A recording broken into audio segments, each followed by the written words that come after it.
et jour 3 du Shot Show. Donc aujourd'hui encore une très belle journée, plein de nouveautés, beaucoup de choses à vous montrer.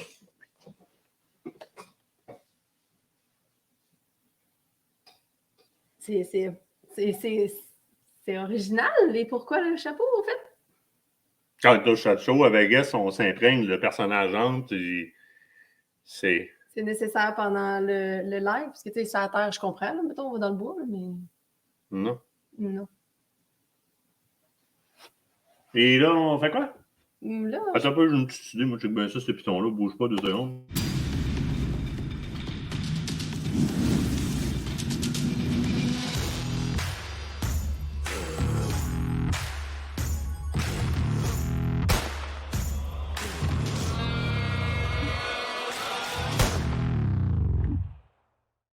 Sérieusement, tu me fais vraiment le parle à ma main?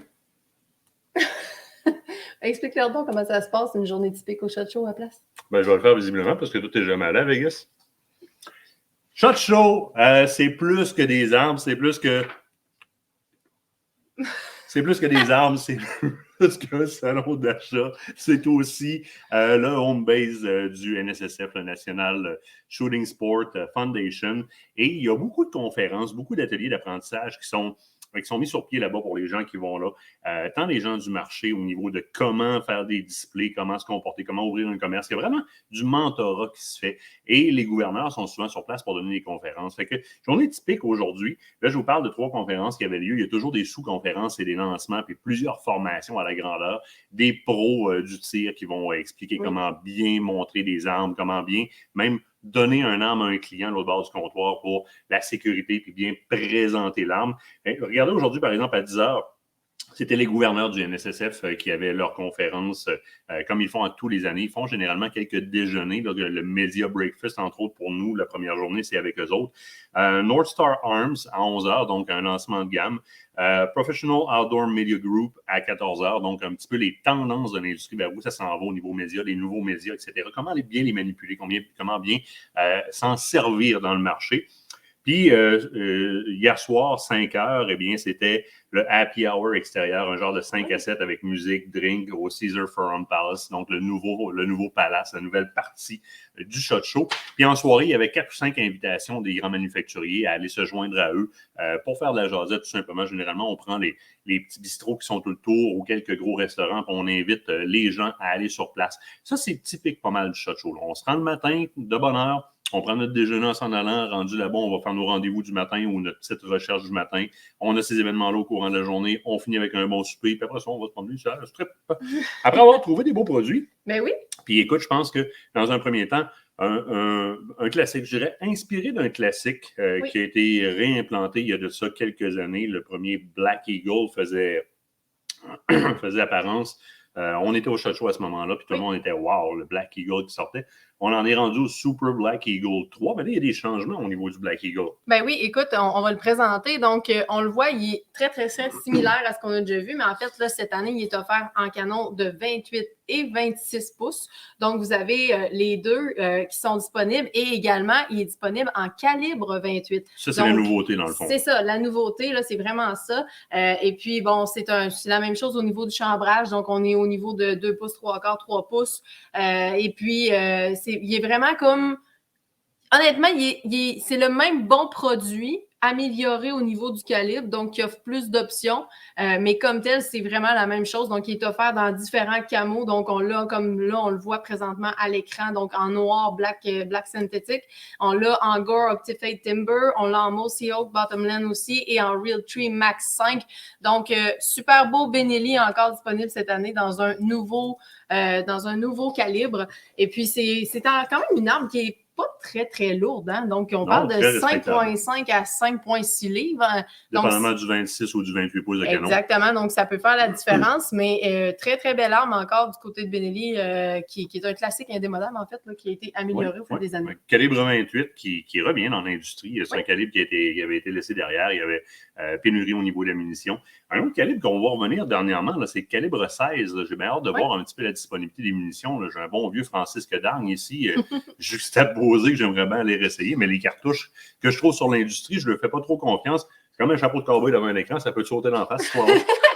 Et toi, tu veux nous parler d'optique un petit peu? Oui, Buris et Steiner, qui sont dans la famille Beretta Benelli, qui offrent toujours de très bons produits. Moi, Buris T5 XI, entre autres, m'a offert de très belles années. On pense au Buris Eliminator. Dans le Steiner aussi, Steiner a plusieurs... Steiner T5 XI, excusez-moi. C'est le Steiner, le T5 XI. Buris Eliminator sont des monuments qui fonctionnent très bien. Mais là, Buris nous arrive avec le XTR Pro. Le XTR Pro, là, on est une coche au-dessus. Là. Vous voyez un petit peu la gueule de la patente au départ. Là.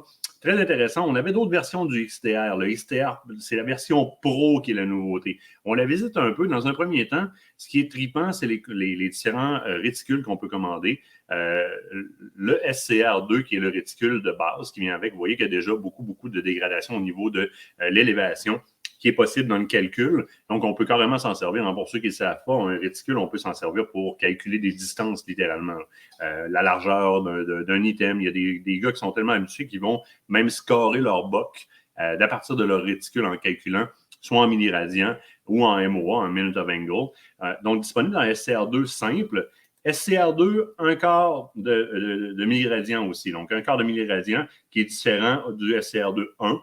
Donc, on est capable d'aller chercher vraiment des mesures encore plus précises. Horus Tremor 5, moins classique, moins répandu.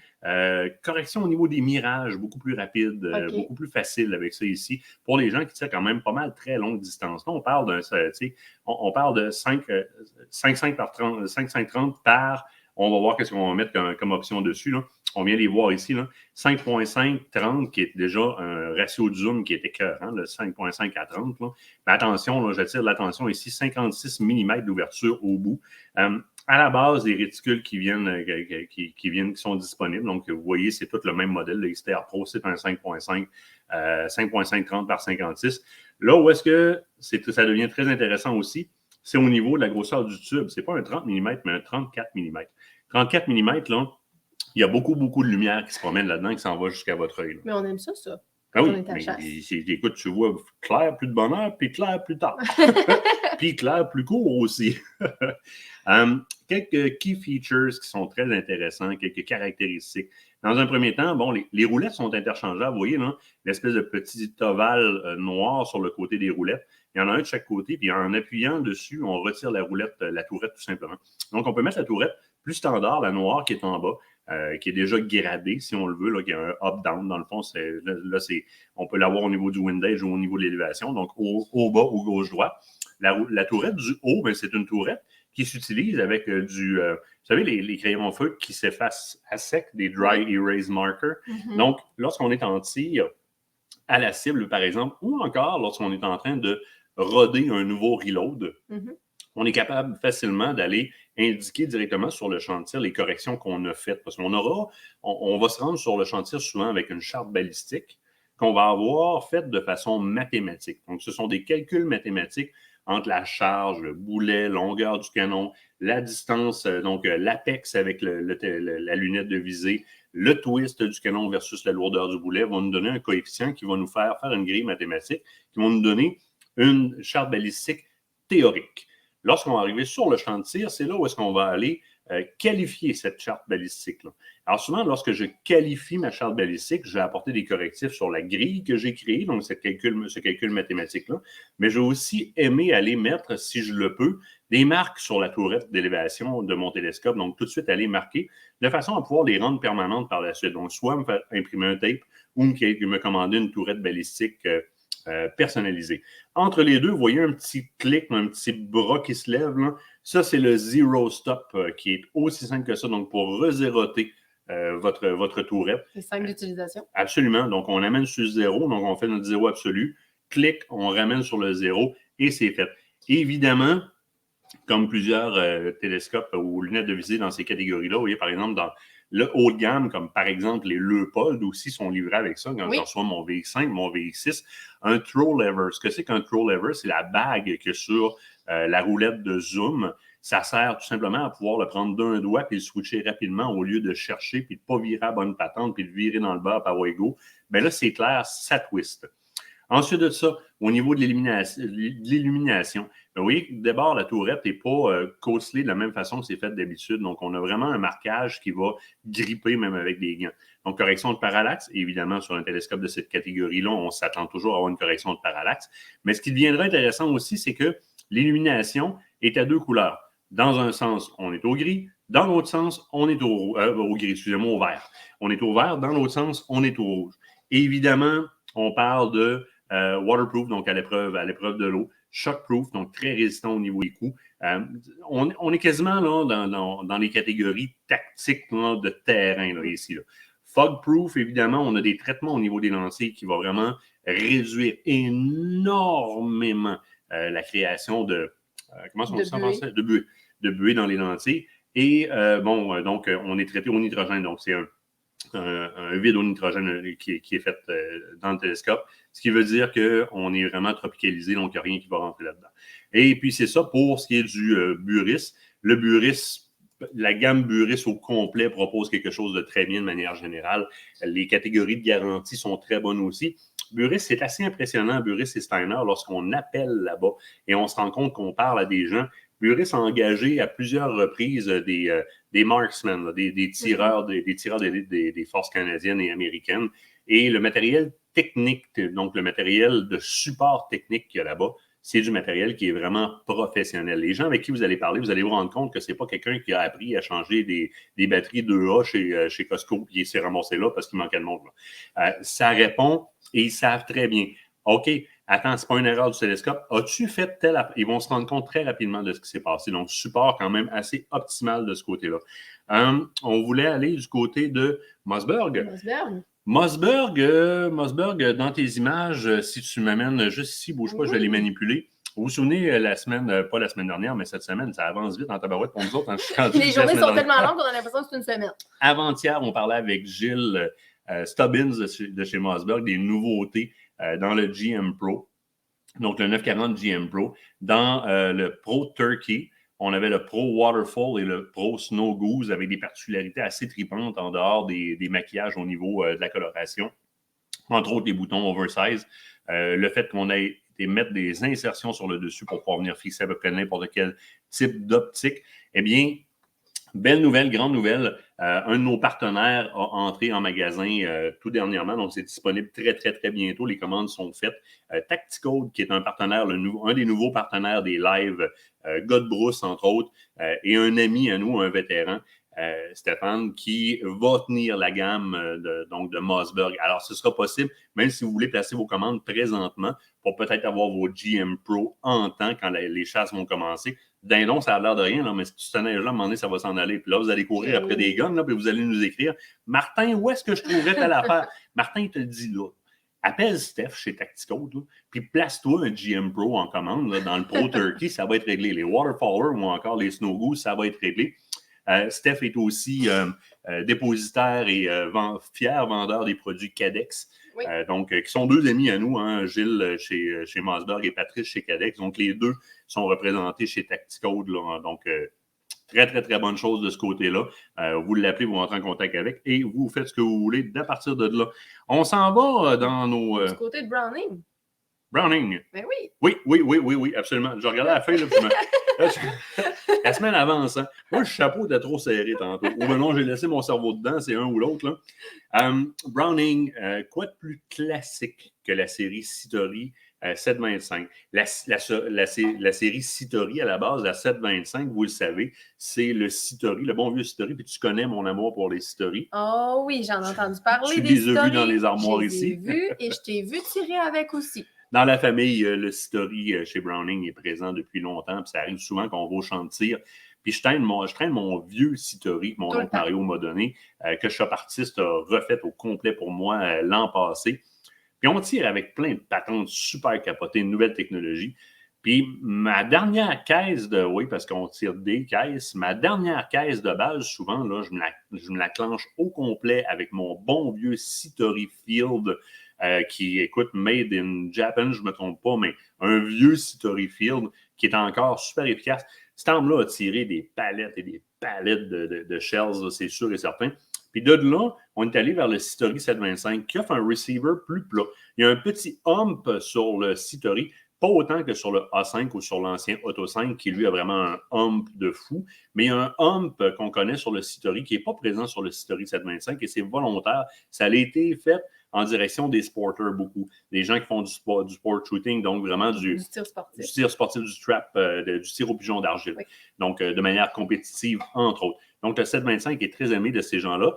Mais il y a des gens qui ont, je ne dirais pas un certain défaut pour ne pas manger un autre claque, mais qui sont... T'es gauche. Mais oui, mais je sais, mais je suis gauche. Et tu sais, c'est tellement le fun quand l'industrie... Elle est gauchère. On l'a dit hier, on l'a dit avant-hier. C'est le fun quand l'industrie pense à nous. Il faut que je fasse attention parce que de plus en plus de gauchers autour de moi, puis de plus en plus d'entre vous qui nous demandent, on reçoit combien de fois ces temps-ci, là, ça se fait-tu gaucher, ça se fait-tu gaucher? Mais là, bingo, Citori 725, certains nouveaux modèles en droitier, donc regardez, là, du limité qui sort pour le SHOT Show, édition Maple. Moi, je suis très, très, très bois foncé. Là, j'aime bien le bois de noyer, mais l'édition Maple, qui est très, très, très intéressant, en version trap aussi, le Sporting Medallion, le premier qui est un high grade, très, très, très belle arme, avec Adjustable Com, donc l'ajouement ajustable ici. Mais whoop, on vient changer de bord. Ben oui. Oh, les gauchers seront servis. Absolument, des vrais gauchères. Donc, on y va avec un 725 trap left-hand et un left-hand aussi, mais adjustable com, donc vraiment avec l'ajouement ajustable.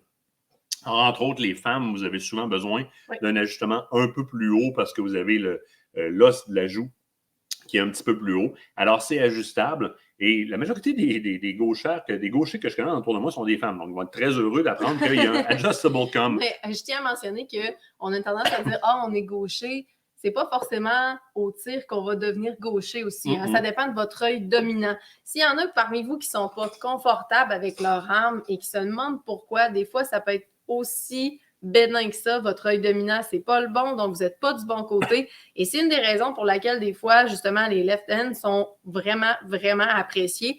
Moi, je remarque, entre autres, les étranglements qui sont pas communs. On les a déjà vus sur le Citori depuis quelques années, mais c'est pas les étranglements qu'on est habitué de voir d'habitude. Ben là, ceux-là, c'est parce que c'est offset. Là, si on parle, par exemple, du Sporting parallèle, là, juste au-dessus, le 725 là, qui est en plein milieu de l'écran, là, c'est du offset. Mais en fait, c'est de l'invecteur plus. Là. OK, même chose. Littéralement. Là. Si on descend un petit peu, puis on va se rendre compte qu'il y en a d'autres left-hand. Donc, ça, c'est toutes des nouveautés là, du SHOT Show. Là, donc, vous voyez le Sporting standard left-hand. Excusez-moi, là, je suis en train de changer de bord.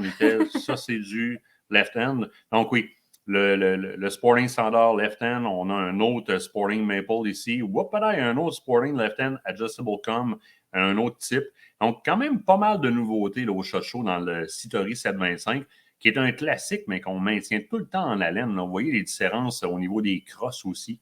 Quand même très acceptable. Hein. Vous avez différentes crosses, même au niveau de l'adjustable com, là, qui ne sont pas pareils, avec évidemment toujours, dans la majorité des cas, vous voyez des Invictor Plus passer, il y a d'autres types de backplate, là, donc la plaque de recul. Donc, très intéressant du côté de Browning que d'avoir, de faire, pas revivre, mais de faire continuer le Citori 725 dans ce sens-là, qui est une très, très, très belle arme. Puis, honnêtement, on est toujours épaté de cette arme-là. J'en ai un, entre autres, dans le feeder, là, donc très, très, très léger. Allez voir le Black Lightning puis le White Lightning qui sont des... C'est malade. Avant le B25, c'est ça. C'est juste B15, B25. Avant ça, c'est les Black Lightning, les White Lightning. Sinon, je t'amène en Italie peut-être un petit peu. Ah, ben oui. Allons-y. Pourquoi pas aller faire un tour en Italie? Je vais juste faire un partage d'écran. On part de Vegas, on s'en va en Italie. Donc, tu as des Rizzini, toi, de ton côté, à nous présenter. Oui. Et on n'a pas énormément de données, par exemple. On connaît déjà le BR-110 chez Rizzini, qui est une arme quand même d'exception. C'est complètement différent, puis c'est vraiment pas dans les mêmes prix. C'est un autre type d'arme. Là, ici, c'est vraiment là, IPS. Donc, c'est une spécialité de compétition, de tir, de rapidité. Ça s'applique à ce type de sport-là. On pourrait faire du trap shooting avec quand même. Rares sont ceux qui vont payer ce prix-là pour faire du pigeon d'argile dans le cours en arrière de chez eux. Là. Puis honnêtement, on va aller chercher des poids qui sont quand même très acceptables. Les Rizzini sont réputés pour être très, très, très légers. Ne vous y trompez pas ici. Celui-là, c'est une version sport. Je m'attends à ce que ce soit pesant. On a eu la chance d'essayer des BR110 dans les derniers temps, même celui qui est fait pour... Ils en ont fait une version pour femmes, dans la version Venus. Ben, c'est pesant, là. C'est plus lourd. C'est impressionnant. Plus lourd. Là. Par contre, sur le plan du recul, c'est pas très présent, la manière dont l'arme est construite.